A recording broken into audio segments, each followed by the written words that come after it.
আল্ট্রাস্ট্রাকচার of skeletal muscle, skeletal muscle বলে লিখছি।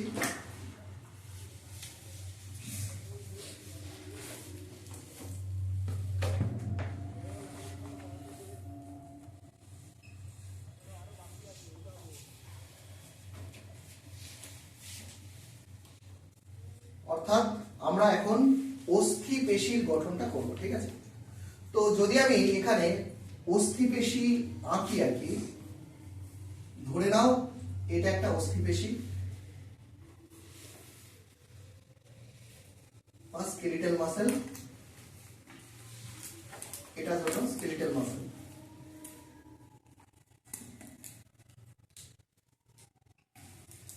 তো এই যে স্কেলিটাল মাসেল দেখানো হয়েছে, স্কেলিটাল মাসেলের একদম বাইরে একটা আবরণ থাকে, ঠিক আছে? যে আবরণটাকে আমরা বলে থাকি কি এপিমাইসিয়াম, একটা কানেকটিভ টিস্যু অর্থাৎ যোগ করার একটা স্তর থাকে, যেটাকে আমরা বলি এপিমাইসিয়াম। এই যে বাইরের আবরণটা, এটাকে বলা হচ্ছে এপিমাইসিয়াম। তো এই আবরণটা সরালে দেখা যায় এর ভিতরে অনেকগুলো বান্ডিল রয়েছে। অর্থাৎ যদি ধরো দেখায়, এই যে দেখতে পাচ্ছ এগুলো সব বান্ডিল। তো এইরকম বান্ডিল রয়েছে, যে বান্ডিলের ওপর এরকম এপিমাইসিয়ামের স্তর রয়েছে। এই এটা ধরো এপিমাইসিয়াম, আর এর মধ্যেই বান্ডিলগুলো রয়েছে, ঠিক আছে? তো এই এক একটা বান্ডিলকে বলা হয় ফেসিকিউল বা ফেসিকিউলাস। তো আমি এখানে করছি, তাহলে কি বললাম, এটা পুরো একটা স্কেলিটাল মাসেল, এর আবরণ হচ্ছে এপিমাইসিয়াম। এটা কিসের আবরণ? যোগ কলার আবরণ রয়েছে। এর মধ্যে এরকম বলেছি বান্ডিল রয়েছে অসংখ্য।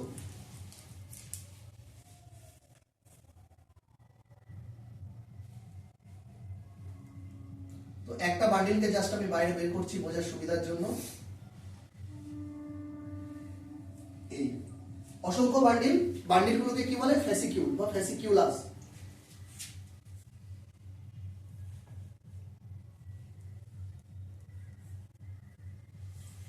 ঠিক আছে?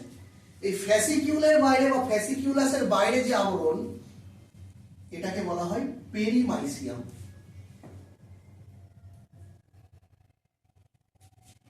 এটাকে কি বলা হচ্ছে? পেরিমাইসিয়াম। আর এই পেরিমাইসিয়ামটা সরালে ফেসিকিউলাসের মধ্যে আবার অনেকগুলো এরকম বান্ডিল রয়েছে। এই যে এরকম বান্ডিল রয়েছে, তার মধ্যে থেকে একটা আমি বের করলাম। এটাই হচ্ছে, এই যেটা বের করেছি, এটাই হচ্ছে মাসেল ফাইবার বা মাসেল সেল, ঠিক আছে? যার বাইরের আবরণকে বলা হয় এন্ডোমাইসিয়াম। তাহলে বাইরে থেকে ভিতরের দিকের লেয়ারগুলো, মানে যে আবরণ রয়েছে কি কি, একদম বাইরে রয়েছে এপিমাইসিয়াম, তার ভিতরে রয়েছে পেরিমাইসিয়াম, তার ভিতরে রয়েছে এন্ডোমাইসিয়াম। এন্ডোমাইসিয়ামটা কি? মাসেল ফাইবার বা মাসেল সেলের আবরণ হচ্ছে এন্ডোমাইসিয়াম। বোঝা গেছে? তাহলে এর বাইরের আবরণ হচ্ছে কি বললাম? এন্ডোমাইসিয়াম। এই এন্ডোমাইসিয়ামটা কি? এটা কিসের আবরণ বলেছি? এটা হচ্ছে মাসেল ফাইবার এর আবরণ। বুঝতে পেরেছি? এই পর্যন্ত বোঝা গেল? এবার আমরা এদিকে একটা মাসেল ফাইবারকে বা মাসেল সেল যেটা, সেটাকে আমরা এখানে একটু বড় করে দেখাচ্ছি। তার বাইরের আবরণটাকে কি বলেছে? এন্ডোমাইসিয়াম। বাট আমরা এবার একটা মাসেল ফাইবার বা মাসেল সেলটাকে আমরা এখানে বড় করে এঁকে দেখাচ্ছি। ধরে নাও এটা একটা মাসেল ফাইবার। বোঝা গেছে? এবার মাসেল ফাইবার বা এটাকে মাসেল সেলও বলতে পারি, কোষ। তো কোষ থাকলে কি থাকবে? এটা কোষ পর্দা থাকবে। তো এর যে কোষ পর্দা, এই যে মাসেল ফাইবার বা মাসেল সেলের যে কোষ পর্দা, এটা দেখতে পাচ্ছ, এটাকে বলা হয় সার্কোলেমা। এটাকে কি বলবো আমরা? সার্কোলেমা। ক্লিয়ার? আর এর মধ্যে যে সাইটোপ্লাজম, কোষ থাকলে তার মধ্যে সাইটোপ্লাজম থাকবে, এর সাইটোপ্লাজমকে বলা হয় সার্কোপ্লাজম।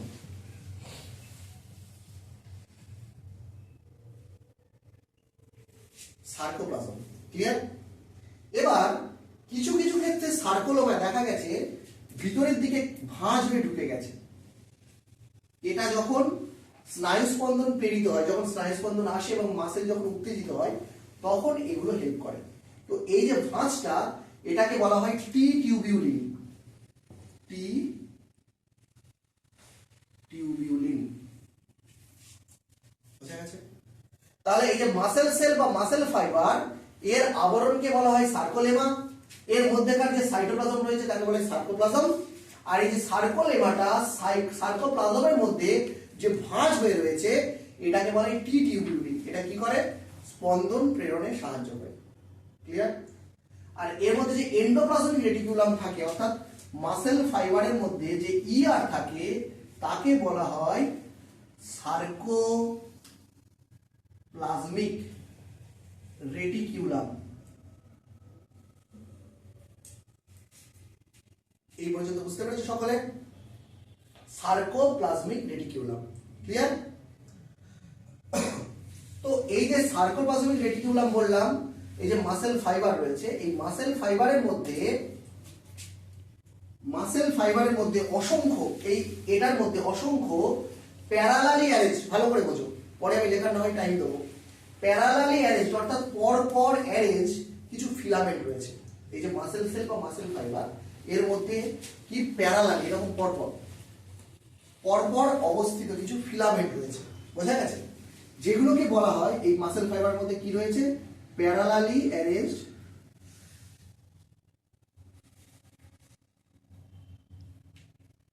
ফিলামেন্ট। সেই ফিলামেন্ট গুলোকে কি বলা হয়? বলা হয় মায়োফিলামেন্ট।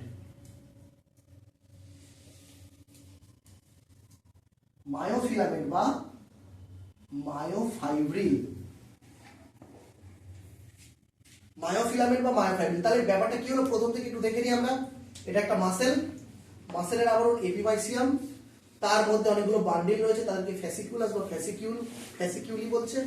তার আবরণকে বলা হয় পেরিমাইসিয়াম। পেরিমাইসিয়ামের আবরণ সরালে তার মধ্যে অনেকগুলো বান্ডিল রয়েছে যাকে বলা হয়, যেগুলো মেইনলি মাসেল সেল বা মাসেল ফাইবার, তার আবরণকে বলা হয় এন্ডোমাইসিয়াম। হয়েছে? এবার আমরা এখানে একটা মাসেল ফাইবার বা মাসেল সেলের এনলার্জমেন্ট করেছি। এখানে দেখতে পাচ্ছি এই মাসেল সেলের যে প্লাজমা মেমব্রেন তাকে আমরা বলছি কি সার্কোলেমা, সাইটোপ্লাজমকে বলছি সার্কোপ্লাজম, এন্ডোপ্লাজমিক রেটিকুলামকে বলছি সার্কোপ্লাজমিক রেটিকুলাম। ক্লিয়ার? এই সার্কোলেমাটা টি শেপ যে স্ট্রাকচার ভাঁজটা তৈরি করছে তাকে বলছে টি টিউবিউলিন। এবার আমরা এই মাসেল সেলের মধ্যে কি রয়েছে দেখতে পাচ্ছি, কিছু প্যারালাল অ্যারেঞ্জ ফিলামেন্ট রয়েছে যাকে বলা হচ্ছে মায়োফিলামেন্ট আর মায়োফাইব্রিল। তো এই মায়োফিলামেন্ট বা মায়োফাইব্রিল এটা দুই প্রকারের প্রোটিন দ্বারা তৈরি। কি কি প্রোটিন? একটাকে বলা হয় মায়োসিন আর একটাকে বলা হয় অ্যাক্টিন। দুই প্রকারের প্রোটিন। এবার এই দুই প্রকারের প্রোটিন এখানে থাকার জন্য এখানে আমরা যে বললাম স্কেলিটাল মাসলে কি দেখা যায়? রেখা দেখা যায়, ব্যান্ড দেখা যায়। এই প্রোটিনগুলো থাকার জন্য এখানে ব্যান্ডটার সৃষ্টি হয়েছে। ঠিক আছে? তো আমরা এবার একটা মায়োফিলামেন্টকে এখানে এনলার্জ করছি। তাহলে আস্তে আস্তে আমরা কিন্তু তার আল্ট্রা স্ট্রাকচার অর্থাৎ ভিতরের দিকে ঢোকার চেষ্টা করছি। প্রথমে মাসেল দেখেছিলাম, সেখান থেকে মাসেল সেল দেখলাম। এবার মাসেল সেলের মধ্যে যে ফিলামেন্ট রয়েছে বা মায়োফিলামেন্ট রয়েছে তার এখানে আমরা এনলার্জমেন্ট করছি। ধরো এটা একটা মায়োফিলামেন্ট। এটা কি বললাম? মায়োফিলামেন্ট। তো এই যে মায়োফিলামেন্ট দেখানো হয়েছে, আমি বললাম মায়োফিলামেন্টের মধ্যে মায়োসিন এবং অ্যাক্টিন প্রোটিন থাকে। কিন্তু এই মায়োসিন এবং অ্যাক্টিন প্রোটিন থাকার জন্য মায়োফিলামেন্টের মধ্যে কি হয়? এইরকম ব্যান্ড দেখা যায়। এই একটা ব্যান্ড, ধরো এই একটা ব্যান্ড, আমার পাশে একটা ব্যান্ড দেখানো হচ্ছে, এই একটা ব্যান্ড, এরকম ভাবে ব্যান্ড থাকে। তো এই যে ব্যান্ডগুলো দেখানো হচ্ছে এগুলোকে বলা হয় dark band or a band. অর্থাৎ এটাও একটা কি ব্যান্ড? ডার্ক ব্যান্ড বা এ ব্যান্ড, এটাও একটা সেম। আর এই দুটো ডার্ক ব্যান্ডের মাঝখানে এই যে লাইট যে হালকা ব্যান্ডটা দেখতে পাচ্ছ এটা হচ্ছে লাইট ব্যান্ড বা আই ব্যান্ড। বোঝা গেছে কি বলেছি? তাহলে এই যে মায়োফিলামেন্ট বা মায়োফাইব্রিল এর মধ্যে কি ব্যান্ড দেখা যাচ্ছে? Dark band, light band, dark band, light band. Dark band গুলোকে বলা হচ্ছে a band R light band গুলোকে বলা হচ্ছে কি ব্যান্ড? I band. ক্লিয়ার? প্রত্যেকটা আই ব্যান্ডের মাঝখানে এখানে, প্রত্যেকটা আই ব্যান্ডের মাঝখানে এখানে একটা করে লাইন রয়েছে, যে লাইনটাকে বলা হচ্ছে কি? Z line. মনে আছে? আগেও বলেছিলাম এটাকে কি বলা হয়, জেড লাইন বলা হয়। ক্লিয়ার? এবার এই যে দুটো জেড লাইন, এই একটা জেড লাইন আর এই একটা জেড লাইন, এর মাঝখানের যে অংশটা রয়েছে এটাকে বলা হয় সার্কোমিয়ার। দুটো জেড লাইন কোথা দিয়ে আছে? লাইট ব্যান্ডের মাঝখান দিয়ে। দুটো জেড লাইনের মাঝখানের অংশটাকে কি বলা হয়? সার্কোমিয়ার। সার্কোমিয়ার হচ্ছে smallest unit of muscle contraction, অর্থাৎ পেশি সংকোচনের ক্ষুদ্রতম একক। এখানে যে টার্মগুলো ইউজ করা হচ্ছে এরপরে আমরা যেগুলো বলবো পেশির সংকোচন প্রসারণ পদ্ধতি, সেখানে কিন্তু এই টার্মগুলো সব লাগবে। তাহলে সার্কোমিয়ার কি? দুটো জেড লাইনের মাঝখানের যে অংশটা সেটাকে বলা হয় সার্কোমিয়ার। ঠিক আছে? এবং এই সার্কোমিয়ার জেড লাইনগুলো কোথায় থাকে? লাইট ব্যান্ডের মাঝখান দিয়ে জেড লাইন থাকে। ক্লিয়ার হয়েছে? এবার এই যে ডার্ক ব্যান্ড আমরা যেটা বলছি, ডার্ক ব্যান্ডের ক্ষেত্রে, এই ডার্ক ব্যান্ডের ক্ষেত্রে দেখা গেছে দুই ধরনের প্রোটিন থাকে। ডার্ক ব্যান্ডে দুই প্রকারের প্রোটিন। আমি বলেছি কি মায়োফিলামেন্ট কি দ্বারা? মায়োসিন এবং অ্যাক্টিন দ্বারা। ডার্ক ব্যান্ডে এই দুই প্রকারের প্রোটিন থাকে।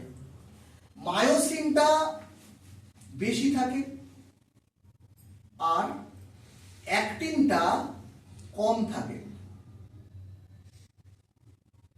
মায়োসিনকে বলেছি গ্রেটার আর অ্যাক্টিনকে বলেছি লেসার।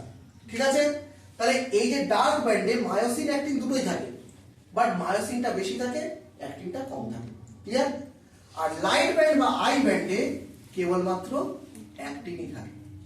বোঝা গেছে এই পর্যন্ত? ক্লিয়ার? এবার আমরা দুটো জেড লাইন যেটা রয়েছে অর্থাৎ সার্কোমিয়ার অংশটাকে আমরা এখানে এনলার্জ করে দেখাবো। শুধু সার্কোমিয়ার পার্টটাকে দেখাবো। সার্কোমিয়ার পার্টটাকে দেখাচ্ছি। এটা ধর একটা সার্কোমিয়ার।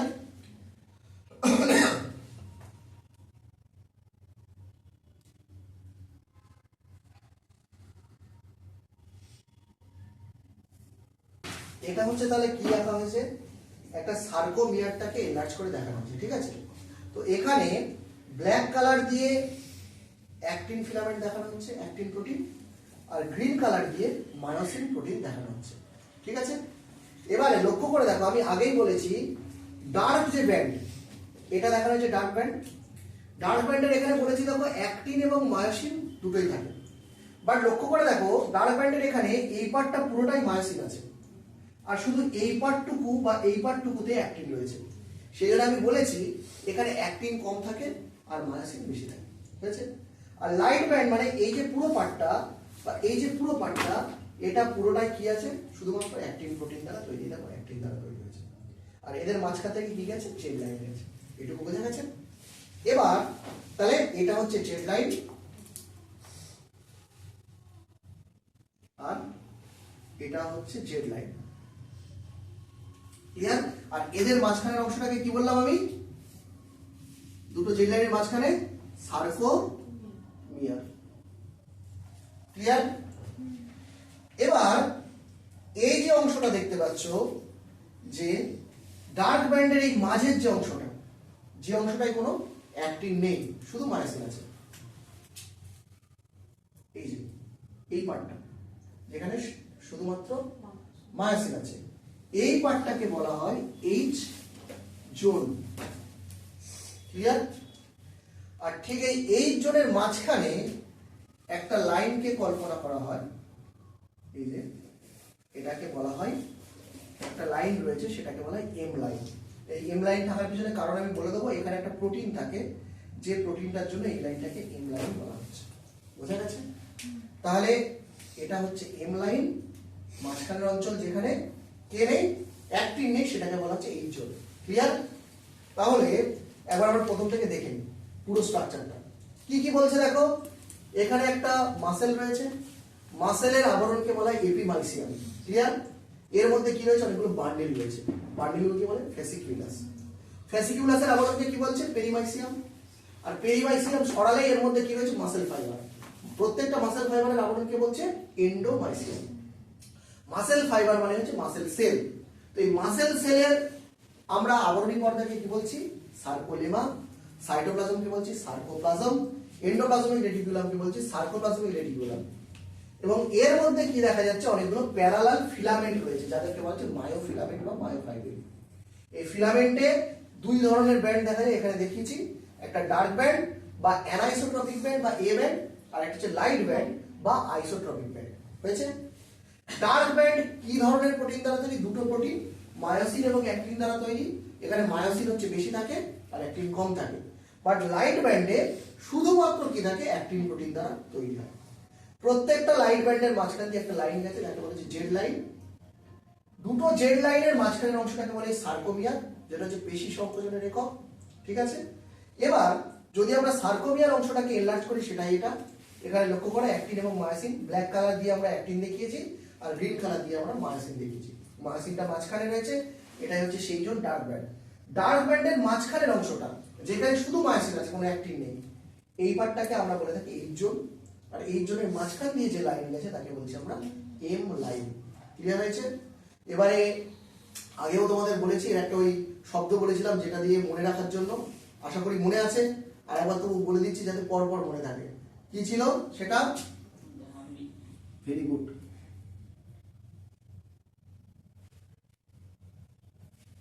এটা ডি ফর ডার্ক ব্যান্ড। এই ডার্ক ব্যান্ড, ডার্ক ব্যান্ড মানে অ্যানাইসোট্রপিক ব্যান্ড। ঠিক আছে? তার মাঝখানে কোন জোন? H zone. এইচ জোনের মাঝখানে এম লাইন। তারপরে লাইট ব্যান্ড, লাইট ব্যান্ড মানে আইসোট্রপিক ব্যান্ড, আইসোট্রপিক ব্যান্ডের মাঝখানে কোন লাইন? ঠিক আছে? তো এই পুরো স্ট্রাকচারটা যেটা করানো হলো তোমাদের, এটা কিন্তু পরে যেটা বলবো মাসেল কন্ট্রাকশন, সেটা কিন্তু পুরোটাই লাগবে। বোঝা গেছে?